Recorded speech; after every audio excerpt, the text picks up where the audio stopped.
بسم الله الرحمن الرحيم كل وعنا وناكسن داوديال halkan waa telefishinka dalsan muqdisho waxaan ka soo gudbinayaa barnaamijka faaqidaada ciyaaraha waa sabti taariikhdu waxay ku beegan tahay 28 bisha June sanadka 2025 warbixinada daqiiqada soo aadan barnaamijka saaxiib yaan ku soo qaadan doono waxaan qayb ka ah xiisadda ku saabsan wariyaanka kooxda Atletico Bilbao ee ku biirista kooxda Barcelona Nico Williams oo sii xumaanaysa xilli taageerayaal careysani ay weerareen ciyaartoyda kooxdaasi barnaamijka ayaa saaxiib ku soo qaadan doona sidoo kale waxaan soo gudbin doonaa Arsenal oo heshay dhiirigelin weyn oo ku saabsan ciyaartoyda Benjamin Sesko oo ciyaara kooxda kubadda cagta ee RB Leipzig barnaamijka ayaan ku soo gudbin doonaa sidoo kale waxaan soo gudbin doonaa kooxda kubadda cagta Valencia daafaceeda Christian Mosquera oo laga yaabo inuu isku diido ku biirista kooxda Arsenal haddaba maxaa ka cusub laacibkan barnaamijka ayaan ku soo qaadan doonaa sidoo kale waxaan soo gudbin doonaa kooxda kubadda cagta Manchester United oo dalabkii labaad ka gudbisay laacibka lagu magacaabo Beral Imbumo balse Brentford ay soo diiday xilli laacibkan uu go'aankiisa waxba iska bedelay isla markaan uu doonayo inuu ku biiro kooxda kubadda cagta Manchester United warkii ugu dambeeyay mustaqbalka laacibka reer Cameroon ayaa barnaamijka saaxiib ku soo qaadan doonaa sidoo kale waxaan soo gudbin doonaa golayaha kooxda kubadda cagta Barcelona Marc-Andre ter Stegen waxa uu si cad isaga diiday inuu ka tago kooxda kubadda cagta Barcelona waxyaabo ka cusub laacibkan ayaa sidoo kale barnaamijkan ku soo qaadan doonaa xilli ay xiiseynayaan kooxo waaweyn oo ka ciyaara horyaalka Premier League kama marna kulamada caawa laga ciyaari doono tartanka koobka kooxaha adduunka oo meel ugu xiisaha badnaa soo gaaray wareeg 16 oo caawa la baqaadayo Chelsea iyo Benfica oo is hardinaya sidoo kale waxaa soo qaadan doona kooxaha reer Brazil ee Palmeiras iyo Botafogo oo kulan xiiso badan caawa isugu imaan doona kama marna margeysada waxay ka soo qorayaan suuqa ciyaartoydan soo bilaabo barnaamijka faaqidaada ciyaaraha Dalsan TV xiisadda ku saabsan wariyaanka kooxda kubadda cagta ee Atletico Bilbao ee ku biirista kooxda kubadda cagta Barcelona Nico Williams ayaa sii xumaanaysa xilli laacibkan isla markaana ay weerareen taageerayaal careysan kuwaasi oo ah kooxda kubadda cagta Atletico Bilbao taageerayaal ka tirsan iyadoo la soo warinayo laacibkan in jamaahiirtaasi ay fujiyeen sawiradii ku dhaganaa garoonka laacibkaasi ugu ciyaaro ee Atletico Bilbao ay ku ciyaarto xiisadda ku saabsan suurtagalnimada uu Nico Williams ugu wareegayo kooxda kubadda cagta Barcelona ayaa sii xoogeysaneysa iyadoo Atletico Club ay si adag uga hortagayso in la dhameystiro heshiiskaasi sida laga soo xigtay Mundo Deportivo sawirka caameed ku yaalay magaalada Baracaldo ka oo lagu xusay Nico Williams iyo walaalkiis Nico Williams ayaa markii labaad la waxyeeleeyay toddobaad gudihiis weerarkii ugu dambeeyay wajiga Nico ayaa ama ayraade weerarkii ugu dambeeyay wajiga Nico Williams ayaa la dirtiray waxaana lagu qoray fariin aflagaada ah toddobaadkii hore taageerayaal careysan ayaa ku qoray boorka sawirka caameedka haday noqoto inaad joogto amaba aad tagto cid ixtiraam ku haysa ma jirto kadib farshaxaniistaha Carlos iyo sidoo kale kooxda Atletico Club ayaa dib u hagaajiyay hase yeeshee isla habeenkii xigay ayaa mar kale la weeraray sawirka laacibkaasi weerarkan cusub wuxuu sii kordhinayaa culeyska la saaray ee ciyaaryahankan warbixino ka imaanaya gudaha Spain ayaa soo sheegaya in Nico Williams uu ka codsaday kooxda Barcelona inay dhameystiraan heshiiska ka hor 9 bisha Luulyo oo ah maalinta ay Atletico Club ay dib u bilaabayso tababarkeeda isugu diyaarinayso xilli ciyaareedka 2025-2026 xaaladdan ayaa muujinaysa heerka xiisadda ee bulshada iyo taageerayaasha kooxda ee la xiriirta bixitaanka xidiga reer Spain iyadoo weerarada sawirka caameedka laga dareemayo mowqifyada kala duwan oo ay taageerayaasha kooxda Atletico Bilbao ama Atletico Club ay ka qabaan bixitaanka laacibka reer Spain Nico Williams kaasi oo qudhiisa si weyn u xiiseynaya inuu ku biiro kooxda kubadda cagta Barcelona isla markaana uu garab ciyaaro laacibka Lamine Yamal kaasi oo xulka Spain ay labada karbood uga ciyaaraan Nico Williams ayaana mar walba wararkiisu waxay yihiin in warar cusub ay ka soo baxayaan iyadoo warkii ugu dambeeyay ay sheegayaan in jamaahiirta kooxda Atletico Bilbao ama taageerayaal ka tirsan kooxdaasi ay weerareen sawirka caameed ciyaartoydaasi iyo walaalkiisa Nico Williams ay ku wada jireen isla markaana ku dhaganaa meel ka mid ah garoonka Atletico Bilbao ay ku ciyaarto dhinaca kale saaxiib yaal haddii aan eegno kooxda kubadda cagta Arsenal ayaa waxay diiray kalin weyn ay ka heshay laacibka Benjamin Sesko kaasi oo ciyaara kooxda kubadda cagta RB Leipzig iyadoo la soo warinayo in kooxda kubadda cagta RB Leipzig ay hoos u dhigtay qiimihii ay ku doonaysa laacibkeeda lagu magacaabo Benjamin Sesko sida laga soo xigtay warbixin uu daabacay wargeyska Bill ee ka soo baxay Jarmalka kooxda Arsenal ayaa heshay dhiirigelin weyn ka oo ku saabsan saxiixa wariyaanka RB Leipzig ee Benjamin Sesko kadib markii kooxda Jarmalka ay hoos u dhigtay qiimaha ay ku dalbanayso laacibkani Lisbik ayaa haatan waxay diyaar u tahay inay tixgeliso dalabyo ku dhow 70 milyan ilaa 59.7 milyan halka markii hore ay ku qiimeynayeen laacibkani 80 ilaa 100 milyan lacag u dhaxeysa. tani waxay si weyn u fududeyn kartaa wadada ay Arsenal ay ku heli karto weeryaankan tayada sare leh. booska sida weyn ay Arsenal ugu doonaysana waa lambarka 9aad oo Arsenal baahi weyn u qabto inay iska adkayso xilciyaareedka soo aadan. Benjamin Sesko oo 22 jir ah ayaa dhaliyay 21 gool 45 kulan dhammaan tartamada xilciyaareedkii hore. tababaraha kooxda Arsenal Mikel Arteta iyo agaasimaha kooxda Arsenal ee dhanka sportska Andre Barta ayaana si dhow uga shaqeynayay sidii ay heshiis ula gaari lahayn ama ula gaari lahaayeen laacibkan lagu magacaabo Benjamin Sesko. iyadoo RB Leipzig ay muujisay diyaar garow ay ku bixinayso laacibkan, Arsenal waxay xaqiijin kartaa inay ugu dambeyn ay ku guuleystaan saxiixa weeryaankan cusub ee mustaqbalka fog leh. Arsenal ayaana si weyn u xiiseynaysa laacibka lagu magacaabo Benjamin Sesko iyadoo dhowr mar ay dalabyo ay hordhigtay kooxda kubadda cagta ee lagu magacaabo RB Leipzig ka ciyaarta gudaha wadanka Jarmalka iyo Bundesliga, balse Arsenal warka farxadda leh maanta usoo yeeray ayaa ah in ay RB Leipzig ay diyaar u tahay inay hoos u dhigto qiimihii ay ku doonaysa laacibkan ee ahaa 80 ilaa 100 milyan. waxaa la soo warinayaa maanta in Arsenal lagu wargeliyay in 70 milyan ilaa iyo 59 dhibic lagu magacaabo 59 dhibic oo iyaduna la mid ah ama 59 dhibic 7 milyan in laacibkani ay ku qaadan karto. waana Arsenal war u wanaagsan marka ay noqoto laacibkaasi Benjamin Sesko oo ay si weyn u xiiseynayso. Mikel Arteta ayaana laacibkan in badan isagu ku adkeysanayay inuu keeno garoonka Fly Madrid iyadoo dhinaca director ama agaasimaha kooxda Arsenal ninka lagu magacaabo Andre Barta isaguna uu si weyn u xiiseynayay laacibka lagu magacaabo Victor Gyökeres kaasi oo ciyaara naadiga Sport Lisbon, balse ugu dambeyn waxay u badan tahay in Arsenal ay la soo wareegi doonto Benjamin Sesko marba haddii kooxda RB Leipzig ay hoos uga soo tagtay qiimihii markii hore ay ku dooneysay laacibkeeda lagu magacaabo Benjamin Sesko. dhinaca kale intaan ka bixin warar kooxda kubadda cagta Arsenal, daafaca kooxda Valencia Christian Mosquera ayaa laga yaabaa inuu iska diido guuleysashada kooxda kubadda cagta Arsenal isla markaana uu baaq ku sii noqdo kooxdiisa Valencia ka ciyaarta gudaha wadanka Spain ee ligaha. kooxda kubadda cagta Arsenal ayaa waxay wajahaysaa caqabado ku saabsan helitaanka daafaca dhexe ee kooxda Valencia Christian Mosquera kadib markii Valencia ay si degdeg ah u diiday dalabkii koowaad oo Arsenal ay ka gudbisay laacibkani kaasi oo ahaa 19 milyan. Arsenal waxa ay u aqoonsatay Mosquera inuu yahay bartilmaameed muhiim ah oo xagaaga ah, balse kooxda reer Spain ayaa waxay go'aansatay inaysan iibin 21 jirkan iyadoo tababare Carlos uu doonayo inuu dhiso koox cusub oo awood leh xilciyaareedka soo socda 2025 ku dagaalantay horyaalka wadanka Spain ee liigaha. Valencia waxay qorsheynaysaa inay cusboonaysiiso heshiiska Mosquera oo dhacaya xagaaga dambe iyadoo la filayo in qodobka lagu burburin karayo heshiiskiisa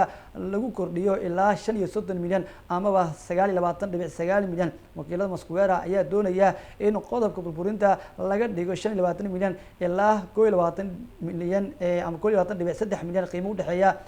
si suurtagal u noqoto in kooxda uu ka tago laacibkani. Arsenal waxay qorsheynaysaa dalab cusub oo gaaraya 30 milyan amaba 25.6 milyan inay gudbiso, taasoo laga yaabo inay ku qanciso kooxda kubadda cagta Valencia. Arsenal waxay sidoo kale xiiseynaysaa kabtanka Crystal Palace ee lagu magacaabo Mark Guehi, balse qiimaha la filayo inuu gaaro xagaagan ayaa sare u kacay sabab la xiriira doonitaanka Liverpool ay u muujisay laacibka kooxda Crystal Palace. kooxda kubadda cagta Arsenal ayaana si weyn u xiiseynaysa daafac dhexe kuwaasi oo iyagu ku boos noqda daafacyada u ciyaara. haddii ay yimaadaan Arsenal ciyaartoydana waxay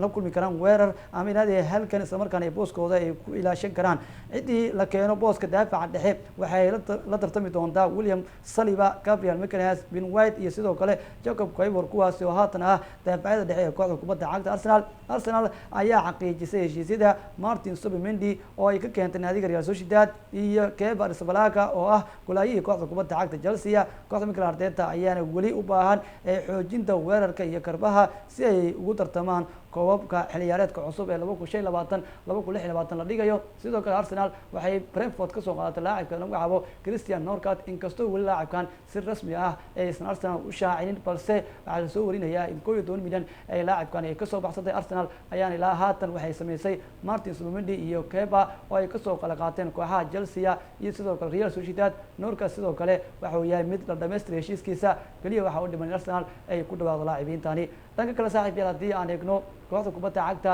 ee Barcelona golayaheeda ninka lagu magacaabo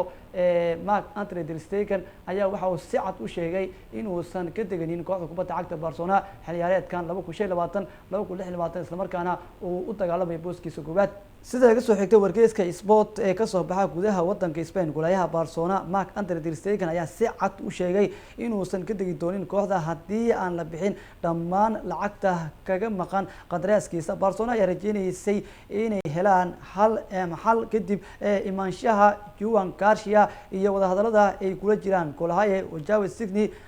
balse ter Stegen ma doonayo inuu baxo. Waxa uu heshiis kula jiraa kooxda ilaa 2020 ayuu heshiiskiisa dhacayaa, wuxuuna dalbanayaa in si buuxda loo ixtiraamo qandaraaskiisa. Warbixintu waxay sidoo kale ay sheegtay in golayaha reer German uu diiday inuu wadahadalo la yeesho kooxo ay ka mid yihiin Monaco, Galatasaray, Chelsea iyo sidoo kale Manchester United, waxaana uu ka xumaaday hogaanka Barcelona isagoo rumaysan in warar been abuur ah laga faafiyay si sumcadiisa loo dhaawaco laacibkani. Waxa sidoo kale uu sheegay inuusan weligiis dabagelin qorshaha kooxda raadinta golayo cusub haddii aan xal laga gaarin arrintan. ter Stegen ayaa lagu wadaa inuu dib ugu soo laabto tababarka kooxda kubadda cagta Barcelona ay bilaabayso bisha July, halkaasoo uu